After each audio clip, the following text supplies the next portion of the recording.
once a day that I would pray for you, I'd go and miss me. Dalam gemuruh Gor Kimageti Magetan, tirai Livoli Divisi Utama 2025 akhirnya ditutup dengan sebuah tontonan yang memukau. Sebuah perayaan bagi Petrokimia Gresik yang berhasil mengukir sejarah hat-trick juara. Namun, di balik panggung kemeriahan dan hujan medali, tersembunyi sebuah ironi yang menggores hati. Sebuah pengingat akan nilai yang timpang antara pengakuan kolektif dan apresiasi individual, terutama bagi para pahlawan sunyi yang telah menguras keringat dan air mata di lapangan. Kisah Megawati Hangestri Pertiwi dan Bang Jatim menjadi cermin sempurna dari drama ini.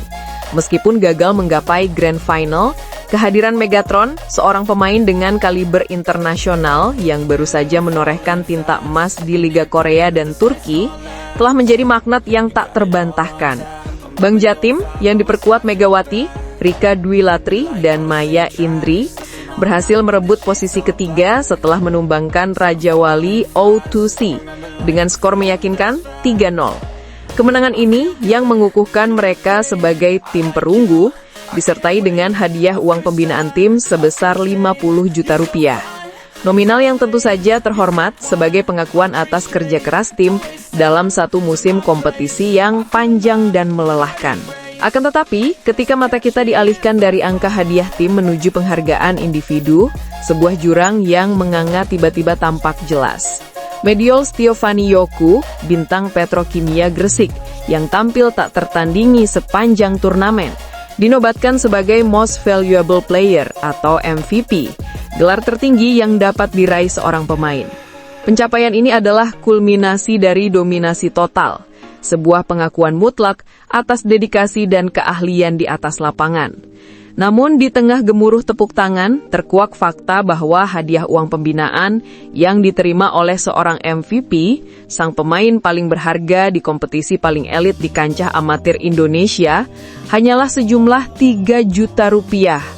Angka ini, 3 juta rupiah, terasa menusuk dan menimbulkan pertanyaan mendasar tentang skala prioritas dan penghargaan terhadap talenta. Bandingkanlah angka tersebut dengan hadiah untuk tim juara, 125 juta rupiah atau runner-up, 75 juta rupiah. Bahkan hadiah bagi tim peringkat keempat sekalipun masih sebesar 30 juta rupiah. Nilai 3 juta rupiah bagi MVP seolah menjadi catatan kaki yang dilupakan di tengah buku induk yang tebal. Ironi ini semakin mendalam saat kita melihat hadiah bagi peraih nominasi individu lainnya. Best Opposite Hitter, Best Middle Blocker, Best Outside Hitter, dan Best Libero. Para pemain yang telah menunjukkan superioritas mutlak di posisi masing-masing hanya menerima hadiah uang pembinaan senilai 2 juta rupiah saja. 2 juta rupiah. Untuk seseorang yang resmi diakui sebagai yang terbaik di antara ratusan atlet terbaik se-Indonesia. Bayangkanlah perjuangan Indah Guretno dari Bang Jatim yang berhasil meraih gelar sebagai libero terbaik. Posisi libero menuntut pengorbanan tubuh, pertahanan tanpa lelah, dan kejelian membaca setiap serangan lawan. Sebuah peran yang seringkali tidak terhitung dalam skor akhir, namun menjadi pondasi kemenangan tim. Kontribusi esensial ini, setelah berbulan-bulan latihan dan pengorbanan, hanya dihargai dengan 2 juta rupiah. Bahkan, seorang pemain yang sukses meraih penghargaan individu, misalnya Indah Guretno, akan menerima hadiah secara personal yang jauh lebih kecil daripada hadiah tim yang diterima oleh Bang Jatim, 50 juta rupiah, meskipun mereka menduduki peringkat ketiga. Kesenjangan ini menciptakan narasi pahit, kerja keras dan keunggulan individu di Livoli, meskipun diakui dinilai dengan harga yang sangat rendah secara finansial. Fenomena ini mengundang kita untuk merenung, apakah apresiasi sejati hanya dinilai dari nominal? Tentu saja, piala, medali, dan pengakuan publik adalah hal yang tak ternilai. Namun di era profesionalisme olahraga, di mana atlet mendedikasikan seluruh hidupnya, aspek finansial memiliki peran krusial sebagai motivasi, jaminan masa depan, dan standar penghargaan atas profesi.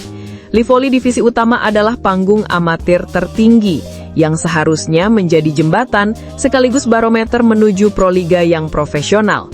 Jika para pemain terbaik di level ini hanya dihargai dengan nominal yang sangat minim, ini dapat mengirimkan pesan yang kurang tepat, seolah menganggap bahwa keunggulan teknis dan dedikasi pribadi tidak memerlukan imbalan yang layak. Perluasan hadiah yang timpang ini seharusnya menjadi bahan evaluasi mendalam bagi penyelenggara dan induk organisasi bola voli nasional. Di tengah hype luar biasa yang dibawa oleh kembalinya Megawati, sebuah euforia yang meningkatkan atensi publik dan nilai jual turnamen. Kontras nilai hadiah bagi individu ini terasa semakin kontras.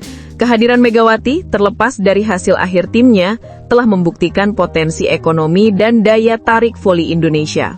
Oleh karena itu, ketika kita merayakan kemenangan dan mengagumi smash keras dan penyelamatan spektakuler yang disuguhkan, marilah kita tidak lupa bahwa di bawah sorotan lampu, ada Mediol Yoku, Indah Guretno, dan para peraih nominasi lainnya yang membawa pulang piala kehormatan dengan nilai finansial yang begitu kecil.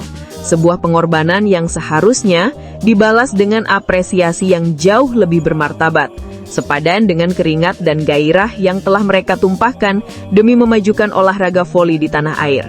Ini bukan hanya tentang uang, tetapi tentang harga diri dan standar profesionalisme dalam olahraga yang kita cintai. Waktunya bagi kita semua untuk bertanya, pantaskah para bintang lapangan terbaik kita hanya dihargai dengan uang pembinaan yang setara dengan biaya hidup sebulan di kota besar? Padahal, kontribusi mereka tak ternilai harganya bagi citra dan kualitas kompetisi, sebuah perenungan yang harus diakhiri dengan perubahan nyata. Megawati Hangestri kembali menarik perhatian publik. Kali ini bukan karena aksinya di lapangan voli, melainkan kabar bahagia dari luar arena. Belum sempat kembali ke Turki untuk memperkuat Manisa BBSK, Megawati resmi diangkat sebagai karyawan Bank Jatim pada divisi protokol.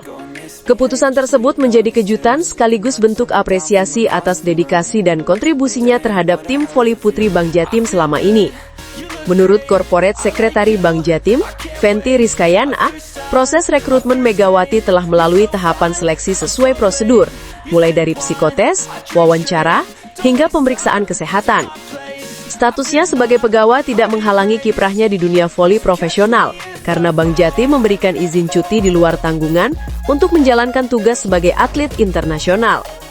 Penetapan ini memperkuat hubungan antara Megawati dan Bank Jatim, bukan hanya sebagai pemain tetapi juga sebagai bagian dari institusi.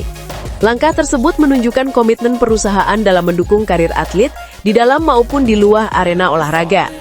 Bagi Megawati, kesempatan ini menjadi bentuk kepercayaan sekaligus tanggung jawab baru.